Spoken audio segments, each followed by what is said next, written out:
A triumph of diplomacy or sellout for justice? As a permanent ceasefire between the Colombian military and FARC rebels comes into effect, we're debating what the peace deal means for the country. Also on today's program, a crime against humanity's heritage. We look at the first war crimes trial for cultural destruction. And in picture this, preparing for life on Mars by spending a year up a Hawaiian volcano.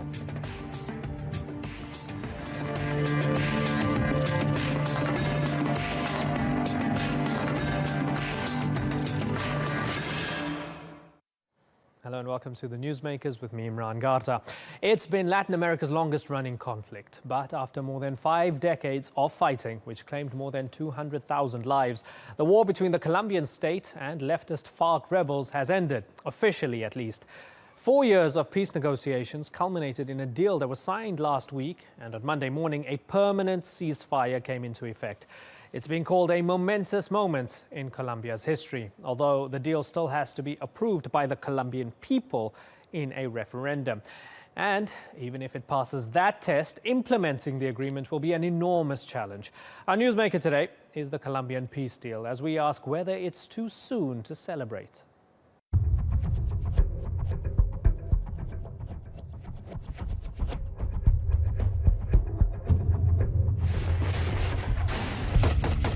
It's one of the world's most protracted conflicts.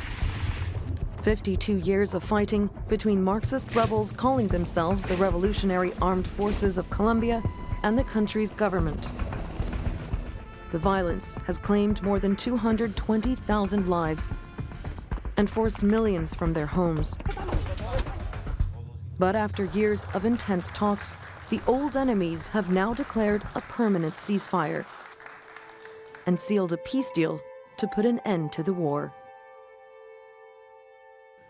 Hemos alcanzado un acuerdo final, completo, definitivo, para poner fin al conflicto armado con las FARC. Creo que hemos ganado la más hermosa de todas las batallas, la de la paz. For many Colombians, peace has long seemed elusive. But many see this agreement as a last chance to open a new chapter in Colombia's dark history.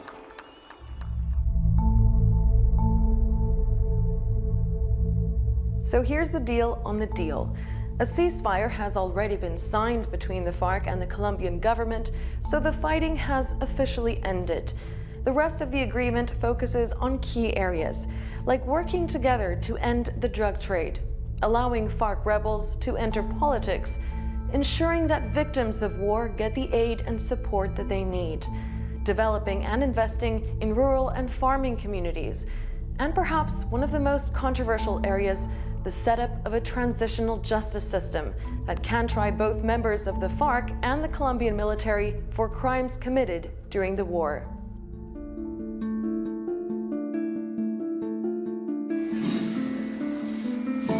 Many Colombians do long for peace, but also for justice. 2 former Colombian presidents are leading an opposition campaign to vote against the deal. They accuse President Santos of bowing to the demands of terrorists. Aprobar el ilegítimo plebiscito equivale a aceptar la impunidad total, que en lugar de disuadir al crimen lo consagra campeón y sienta el ejemplo para más y nuevas violencias. There's already resistance to the idea that many former FARC members will escape prison sentences, especially among Colombia's thousands of victims whose loved ones were kidnapped or killed by the rebels. As for the FARC, they will rely on special security to guarantee their safety when they demobilize to so-called concentration zones and hand in their weapons. Others fear that when the FARC abandons its territory, other armed groups and criminal gangs will step in to control the drug trade. Despite the risks, many see this deal as a chance to end the last armed conflict in the Western Hemisphere. But securing lasting peace will be the start of another long battle ahead. Sandra Gatman, The Newsmakers.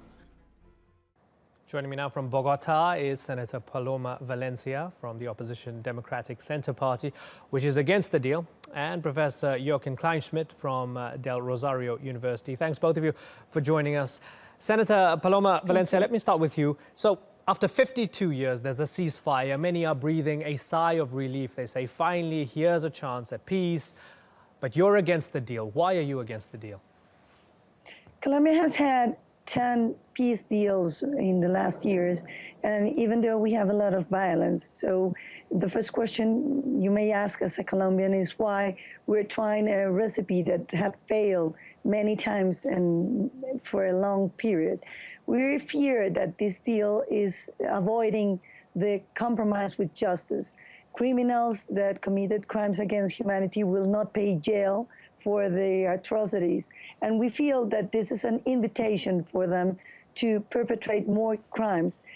Colombia has had this succession of illegal cartels and criminal groups and guerrillas, which inherit the drug dealing, trafficking cartels and inherit the illegal mining, and a lot of illegal money is on state. So what we fear is that someone else is going to inherit FARC businesses and they will prosecute all this violence again. And what we feel is that in many senses, this is a way in which crimes are being paid with a lot of prizes. They will get into politics, they will get money, they will get forgiveness, and they will not have to pay not even 1 day of jail. Okay. What we feel, Senator, this is an example for the rest of Colombia. Sure, let me come in there for a second. You say there won't be justice, and granted, a lot of people have suffered deeply over the last few decades. Millions have been displaced, so many people killed, so many people missing. However, when you look historically at other conflicts, whether it is in places like South Africa or Northern Ireland or elsewhere, agreements, peace agreements, often come with a sense of sometimes legal impunity for crimes committed in order to secure the long-term justice. Don't you feel that there has to be some give and take in order to press reset, Senator?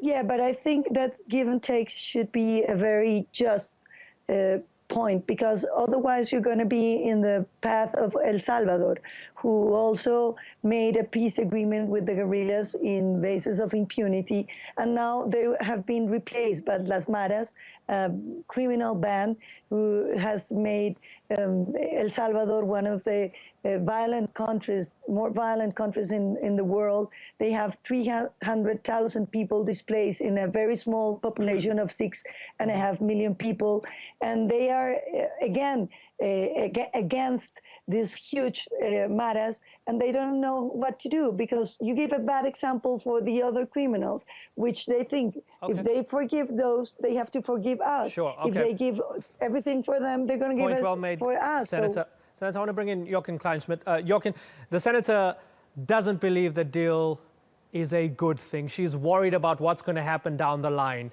You, I presume, are more optimistic about the deal.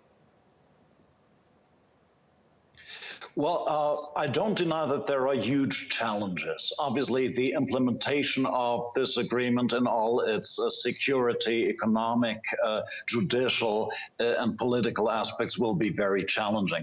However, I don't think you can compare this agreement to the one in El Salvador. For example, in El Salvador, what was agreed was also a massive decrease in the number of police and military. So there was a decrease in the capability of the state, which is not the case in this agreement. So the demobilized insurgents would enter civilian life within the context of a functioning security structure. And I would say there's a huge difference there. Also, if you look at past demobilization agreements, such as the one with the right-wing paramilitary AUC under the last government, there was also, many of them did not go to prison. And while the agreement was probably far from perfect, it still helped a lot in reducing, casualties, violence, right? Jochen, Colombians have to vote on this deal. There'll be a referendum. Very smart political move from the president, from President Santos. Do you think Colombians will say yes to the peace deal? And what if they don't? Well, the polls are really all over the place. It's very hard to determine what will happen. Most polls, I think, now show a slight majority, but it's going to be a very, very close call. Now, I think the issue that most Colombians tend to disagree with is less any of the judicial dimensions of the peace, but rather the fact that the FARC will, from 2018 on, will have representation in Congress, and both houses of the Congress guarantee, that is, they will have representatives not voted into Congress, but sitting there as a function of the peace agreement. And that is something which is currently causing a lot of disagreement. Let's ask somebody in the Senate. Senator Valencia, in a couple of years' time, would you accept a former FARC guerrilla sitting next to you in the Senate representing the political party?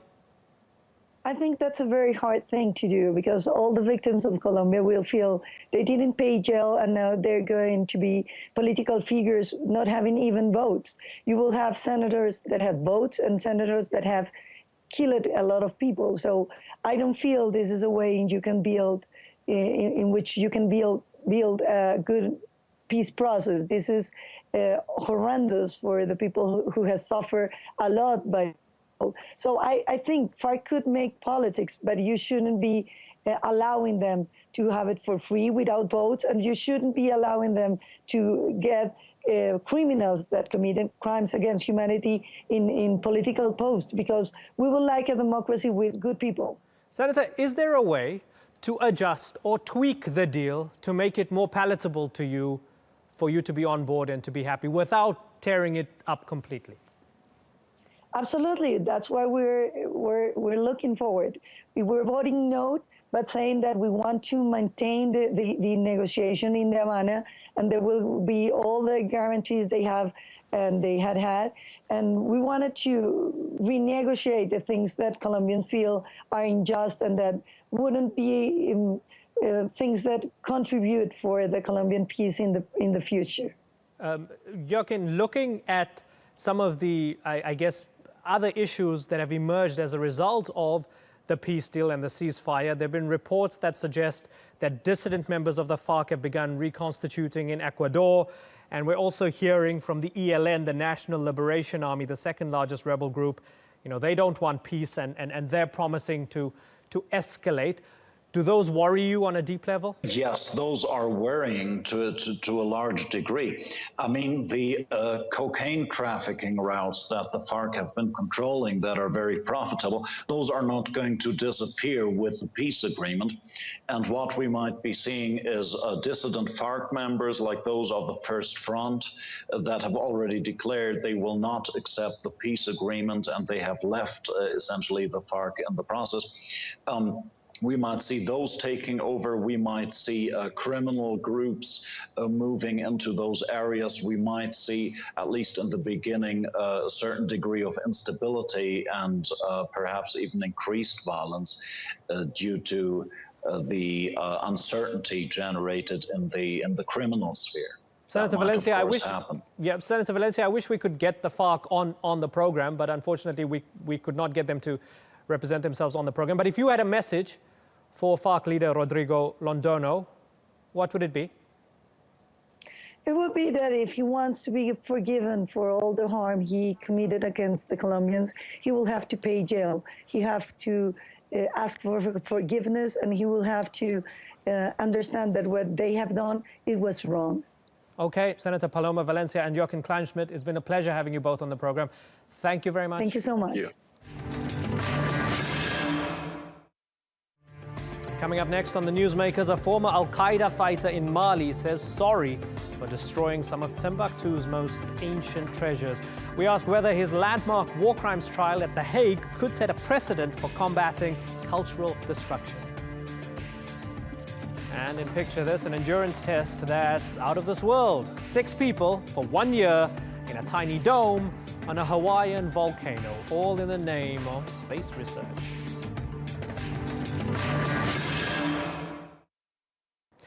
When fighters linked to al-Qaeda took over the Malian city of Timbuktu in 2012, videos soon emerged of gangs of men armed with pickaxes systematically destroying small buildings made of mud and stone.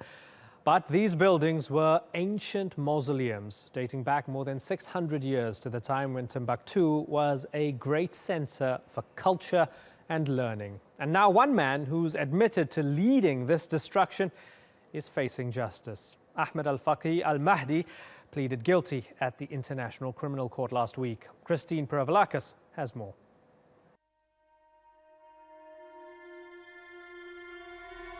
وإنني لشديد الندم عليها وعلى كل ما نتج عن الضرر عنها وأوجه الندم والحزن الشديد بشكل خاص إلى أحفاد الأولياء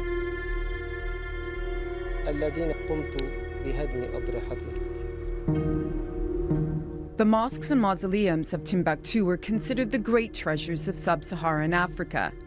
They date back to the 14th century when Mali was a hub of trading and center of Islam's mystical branch, Sufism. But when al-Qaeda-linked rebels from the militant group Ansar Dine overran Timbuktu in 2012, they went on a rampage of destruction, ramming pickaxes and sledgehammers to 9 ancient mausoleums, which they called blasphemous. They also destroyed a 15th century mosque, and thousands of ancient manuscripts were lost, stolen, or burnt. Now, one of the leaders of the vandalism, Ahmed Al-Fadi Al-Mahdi, has pled guilty at the International Criminal Court in the first ever war crimes trial for destroying cultural heritage sites.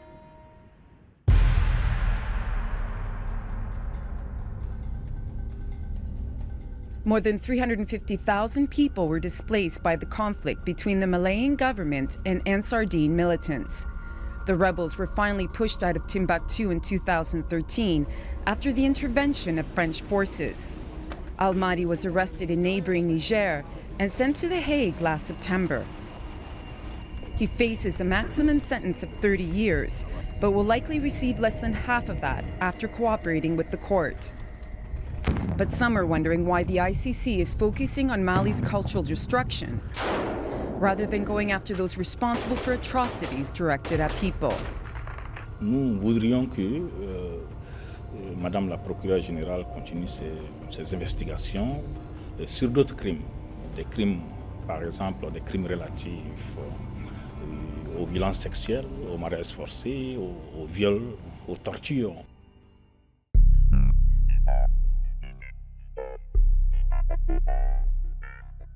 The destruction in Mali is one of several examples of cultural destruction around the world.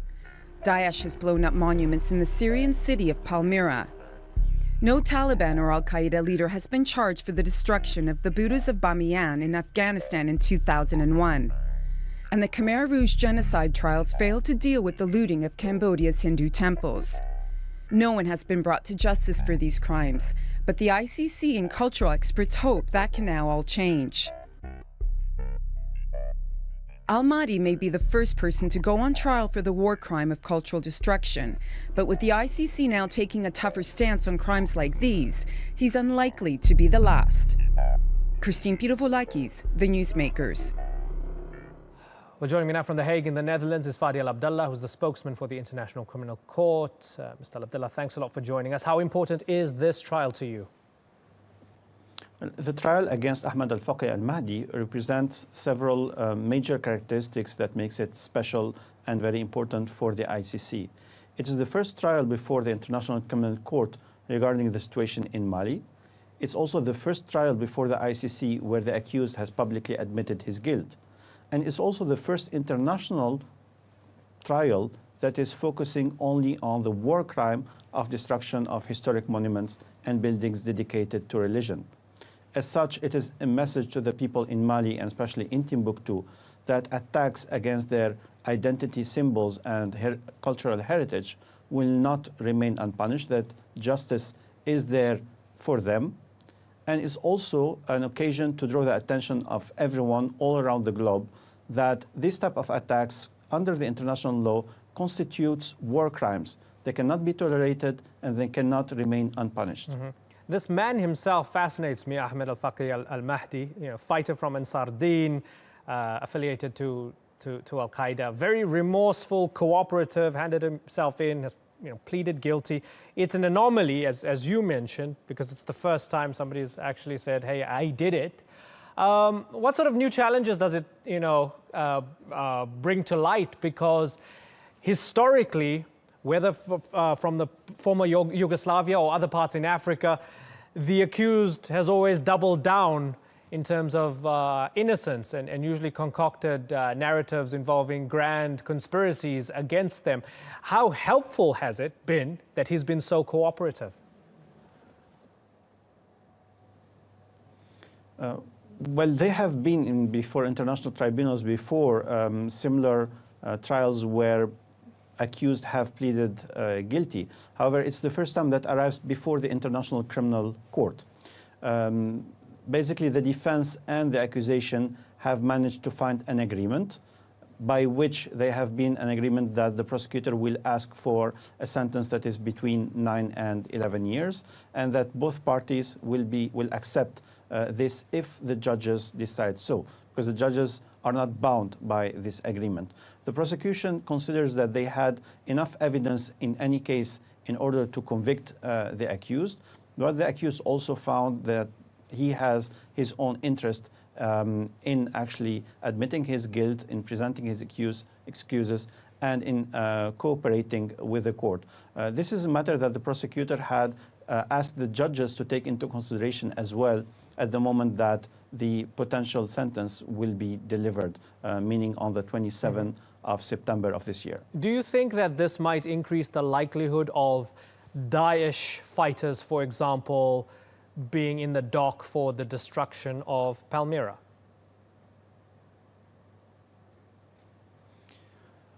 Well, I have to precise that under international law, these type of attacks are war crimes, and that there are different tribunals depending on their condition for jurisdiction that has to act in order to precise what is the truth about what has happened and also to convict the people who are responsible for that. The ICC does not have jurisdiction over Syria or Iraq at this current moment because the governments of these countries has not accepted the ICC jurisdiction, and because the Security Council of the United Nations has not referred the matter in Syria or in Iraq to the ICC. While it is possible technically to do so, like it has been done for Libya or for Darfur in Sudan previously. The message of this trial is basically to stress that these attacks are war crimes. The primary responsibility to prosecute their perpetrators is for the national courts and tribunals. If not, the ICC can intervene whenever the conditions for its jurisdiction are met. So wherever either the governments accept this jurisdiction or that at the Security Council there is a resolution under Chapter 7 of the UN Chart in order to ask the ICC to look into the matter. What's your response to those who would say, while this might be a war crime, surely massacres, genocide, and ethnic cleansing should be prioritized by the ICC, and they should be focusing on that rather than cultural destruction? Well, the answer is twofold. First one, these are war crimes. These are serious and grave crimes that are under the ICC jurisdiction, and thus it is part of the ICC mandate to look into these crimes, and whenever there are evidence to present the accused before the judges to decide on this matter. This is part of the duty of the ICC. The second fold is that the investigations regarding Mali has not came to an end at this stage. They are continuing, and there are other evidence that is being collected in order for other trials to be presented before the judges. So there is no neglect for other types of crimes. It is depending on the evidence that is available at each stage for the ICC prosecutor to present the request to the judges. Fadi el Abdallah, good to talk to you. Thank you very much for joining us.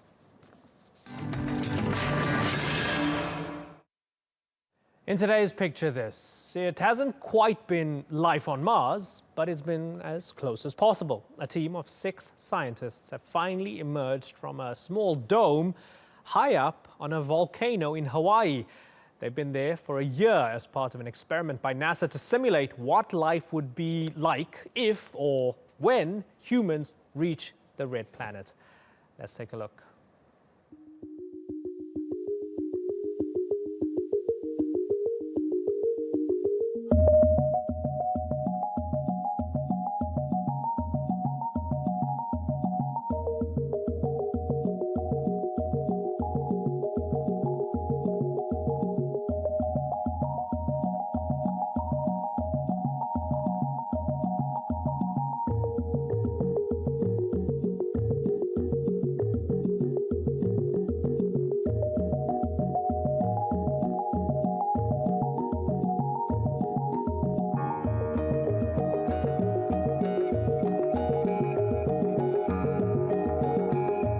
A mission to Mars in the close future is realistic. I think the technological and psychological obstacles can be overcome.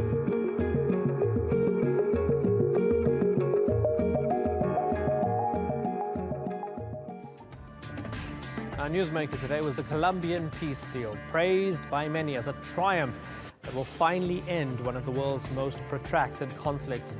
But if the 4 years of negotiations to get to this point have proved difficult, the challenges ahead are no less daunting.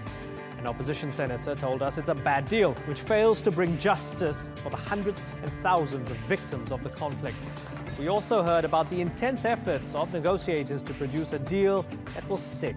But now it's the Colombian people who will write the next chapter in this story when they vote on the deal in early October. You've been watching The Newsmakers with me, Imran Garta. As always, thank you very much for watching. See you tomorrow.